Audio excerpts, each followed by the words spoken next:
अलंकापुरी पुण्यभूमी पवित्र तिथे नांदतो ज्ञानराजा सुपात्र तया ठविता महापुण्यराशी नमस्कार माझा सद्गुरु ज्ञानेश्वराशी. तर आज आपण संत मंडळी तीर्थयात्रेला कशी गेली वगैरे याचा आपण विचार करणार आहोत. तर काय झालं की ज्ञानेश्वर महाराजांचं सगळं चमत्कार वगैरे सगळे हे नामदेव महाराजांच्या कानावर पडले. पण नामदेव महाराजांच्या कानावर पडल्यानंतर नामदेव महाराज पंढरपूरला राहत होते. नामदेव महाराज रोज पांडुरंगाचं दर्शन, रोज पांडुरंगाशी बोलणं, पांडुरंगाला जीव घालणं हा अधिकार होता नामदेवरायाचा. परंतु ते फक्त मूर्तीमध्येच पांडुरंग देव फक्त मूर्तीमध्येच पाहत होते. व्यापकपणा त्यांच्या अंगात नव्हता.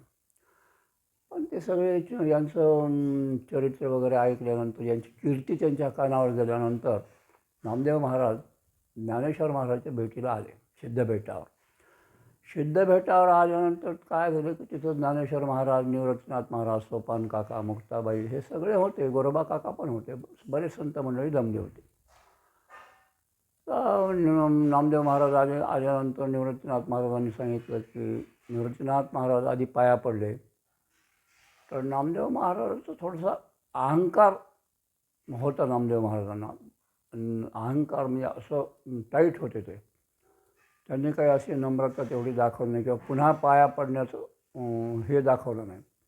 नंतर ज्ञानेश्वर माऊली पाया पडले, नंतर सोपान काका पाया पडले आणि मग मुक्ताबाईला सांगितलं निवृत्तीनाथांनी की तू पण पाया पड. मुक्ताबाई काही पाया पडायला तयार नव्हती.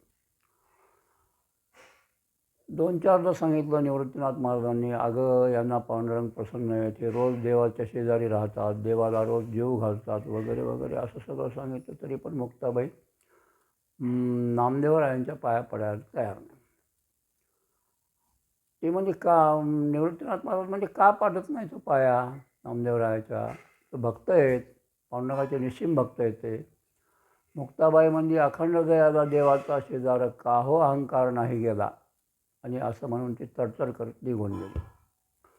मग पुढे काय झालं की हे सगळे मंडळी जमली. मग तिनं गोरोबा काकाला सांगितलं, गोरोबा काका तुम्ही आता कुंभार आहेत, तुम्ही कोणतं मडकं कच्चं आहे हे पहा. मग त्याप्रमाणे त्यांनी परीक्षा घेतली आणि नामदेव महाराजांची परीक्षा घेताना खटकन नामदेवरायाच्या डोक्याला मारलं. तर ते त्यांनी सांगितलं की हे मडकं कच्चं आहे. आणि असं म्हणल्यानंतर नामदेव महाराज रागारागानं तिथून निघून गेले. आणि पांडुरंगाजवळ गेल्यावर पांडुरंगाला सांगितलं की पांडुरंगा असं असं तिथं झालं. गोरोबानं काकानं मला थापटी मारली. मग ते मडकं कच्चं म्हणजे काय? मग पांडुरंगाने सांगितलं की अरे नामा, तुला फक्त व्यापकपणा नाही आहे तुझ्या अंगामध्ये, तुला गुरु केला नाही म्हणून तुला पूर्ण चराचरामध्ये मी भरलेला आहे याचा अनुभव नाही. त्याच्याकरता तू औंढ्याला जाय. मग नामदेव महाराज औंढ्याला गेले. तिथं विसोबा खेचर होते. विसोबा खेचर महादेवाच्या पिंडीवर पाय ठेवून बसले होते. मग नामदेवरायाला राग आला. नामदेवराय म्हणजे हे काय, म्हणजे हे तर महादेवाच्या पिंडीवर पाय ठेवून बसलेत. मग त्यांनी सांगितलं की तुम्ही हे पिंडीवरचे पाय काढा. विसोबा म्हणले की अरे मी थकलो, आता माझ्यामध्ये त्राण नाही, तूच माझा पाय उचलून ठेव. आणि मग जिथं जिथं नामदेवराय पाय ठेवू लागले तिथं पिंड तयार होऊ लागली. आणि मग त्यांना खेचर स्वामीचा उपदेश झाला. आणि मग त्यांना भगवंत चराचरात भरलेला आहे हे अनुभव त्यांना यायला लागला. आणि म्हणून नामदेव महाराज आपलं पांडुरंग कुत्र्याचं रूप घेऊन आले. तर नामदेव महाराज जेवण करत असताना त्यांच्या ताटातली पोळी उचलून गेली. तर नामदेव महाराज त्या कुत्र्याच्या मागं लागले आणि सांगितलं की अरे कोरडी पोळी खाऊ नको, त्याला तूप लावून घे. असं करता करता मग नामदेव महाराजांना व्यापकपणाचा अनुभव आला. गुरुभक्ती ठसली त्यांच्या अंगात. आणि मग चराचरामध्ये भगवंताचं अस्तित्व, त्यांना पांडुरंगाचं अस्तित्व जाणायला लागलं. नंतर काय झाली की हे सगळे ज्ञानेश्वर महाराजांच्या आणि निवृत्तीनाथ महाराजांच्या कानावर गेल्यानंतर त्यांनी ठरवलं की आता आपण तीर्थयात्रा कराव्यात. आणि मग हे सगळी मंडळी पंढरपूरला आली आणि नामदेवरायाला म्हणजे की नामदेवराय आपण आता तीर्थयात्रेला जाऊ. ते म्हणलं माझं काही नाही आहे, पांडुरंगाला विचारा, पांडुरंग जर जा म्हणजे माझं तीर्थ सगळं इथंच आहे, पांडुरंगाजवळच आहे. परंतु ज्ञानेश्वर महाराजांनी सांगितले की पृथ्वीवरचे तीर्थ आपण पाहावेत. आणि तिथं पाहिल्यानंतर आपल्याला थोडंसं समाधान मिळेल वगैरे वगैरे. मग नंतर नामदेव महाराजांनी माऊली पांडुरंगाजवळ आले. पांडुरंगाजवळ आल्यानंतर माऊलींनी पांडुरंगाला प्रार्थना केली आणि सांगितलं की मला नामदेवाला तीर्थयात्रेला घेऊन जायचं. पांडुरंगाने नामाला सांगितलं की अरे नामा, ज्ञानेश्वर ज्ञानदेव हा प्रत्यक्ष माझं रूप आहे. प्रत्यक्ष परब्रह्माबरोबर तू तीर्थयात्रेला जात आहे, त्यांची संगत तुला भेटत आहे, याच्यापेक्षा अजून काय पाहिजे. आणि असं म्हणून नामदेवरायाला परवानगी दिली पांडुरंगाने. आणि पांडुरंगाने सांगितलं की हा माझा प्राणसखा आहे, त्याला तुम्ही सांभाळून आणा. आणि एक मंडळी तीर्थयात्रेला निघाली असताना औंढ्याला गेली. पहिले औंढ्याला गेली त्या दिवशी महाशिवरात्रीचा दिवस होता. मग सगळ्यांनी विचार केला की आज नामदेव महाराजांना कीर्तन करायला लावू आपण. आणि कीर्तन करायला लावू असं सांगितल्यानंतर काय झालं की नामदेव महाराजांनी तिथं कीर्तनाची वगैरे तयारी सगळ्या संत मंडळींनी केली. तर तिथं ते जे ब्राह्मण होते त्या ब्राह्मणांना तर अडचण होऊ लागली. आणि मग ब्राह्मण म्हणले की तुम्ही इथं कीर्तन वगैरे करायचं नाही, काही नाही, आज महाशिवरात्रीचा उपवास आहे, आज आमचं मंत्रतंत्र सगळं याच्यामध्ये अडथळा निर्माण होतो. आणि असं म्हणून त्यांनी बाजूला केलं. मग नामदेवराय म्हणजे काही हरकत नाही, आपण पाठीमागं कीर्तन करू. आणि मग मंदिराच्या पाठीमागं ज्यावेळेला नामदेवरायाचं कीर्तन झालं त्यावेळेला कीर्तनामध्ये प्रत्यक्ष नागनाथ महाराज आपलं देऊळच फिरवलं. स्वतः तर फिरले आणि पूर्ण देऊळ फिरलं. आणि देऊळ फिरल्यानंतर ही जी घटना जी ब्राह्मणाला कळाली, त्यानंतर ब्राह्मणांनी जय जयकार केला आणि नामदेवरायाच्या पाया पडले, संत मंडळीच्या पाया पडले आणि ब्राह्मणांचा अहंकार तिथं दूर झाला. तर प्रत्यक्ष या संत मंडळीचा अधिकार कळल्यानंतर ब्राह्मणे थोडे खजील झाले. आणि नंतर ही संत मंडळी अशी जाता जाता मातापूरला आली. तिथं माहूरचं दर्शन घेतलं आणि पुढे सातपुडा पर्वतावर आली.